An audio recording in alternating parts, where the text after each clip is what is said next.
Back live to our top story of the day in Gaza. Another mass protest going on at Israel's security fence. These are live images as really the crowds and throngs of people only now starting to march towards the border fence. You see several dozen of them right now live on your screen. This is the sixth straight Friday afternoon of mass demonstrations. Every Friday has turned deadly so far. 4 dozen unarmed Gazans have been killed by Israeli snipers.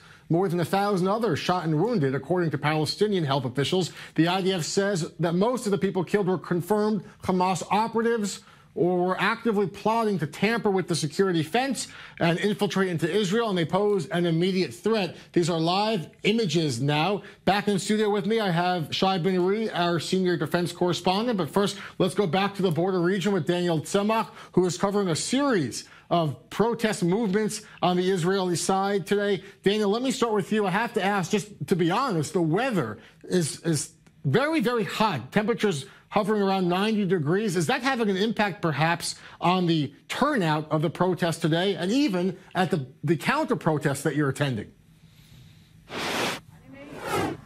Jeff, it's a good question. In regards to the turnout on the Gazan side, I can't say as to whether or not it's having an actual impact on the turnout over there. These protests from the Gazan side that we've seen for the past 6 weeks usually pick up in the later afternoon, maybe even early evening hours. But as of now, we have seen dozens are at least congregating around a certain point on the other side of the border. Here we're actually at a Hadar Goldin, a protest or commemoration, let's say, for Hadar Goldin, which will also be taking place each Friday now, in line with the protests happening on the other side. In regards to the temperature here in Israel, I can tell you that on the way here, we already saw a fire truck on point, on location here. That's not something that you may have seen, let's say, a month or two ago. Definitely a preparation that has to do with the sort of concerns that come from these burning kites. We actually saw one of those burning kites already. One of the people that's participating in the protest here for the Goldin family went into one of the agricultural fields, which actually, by the way, the water is being sprayed right now. It's not clear as whether that has something to do with it, but it might very well be. In any case, he brought one of the kites that landed in the field just behind us and showed us how the Molotov cocktails are tied onto the end of them. And that's definitely a growing concern here, is that because of that inclement weather, that these kites might pose a greater risk than they have in recent weeks, Jeff. All right, Daniel, you're at the Hadar Goldin demonstration. I know that you spoke a short time ago with Hadar Goldin's mother. Hadar Goldin is an IDF soldier who was kidnapped and killed during a ceasefire during the last Gaza war. Here's what the mother had to say to us on I-24 News. I'm very excited to stand here, next to Gaza, knowing my son is there. And, actually, it's our first action, a first event that we are now doing as part of the Misdar Hadar that we have established as part of a public campaign to help and bring back our soldiers back from Gaza.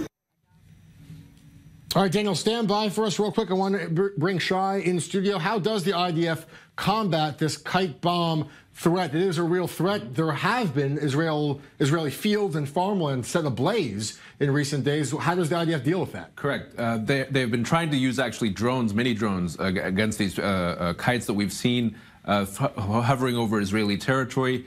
To different degrees of success, there have been some kites which have been downed using these drones, but it could be a question of simply improving methods and perhaps seeing better results in the future.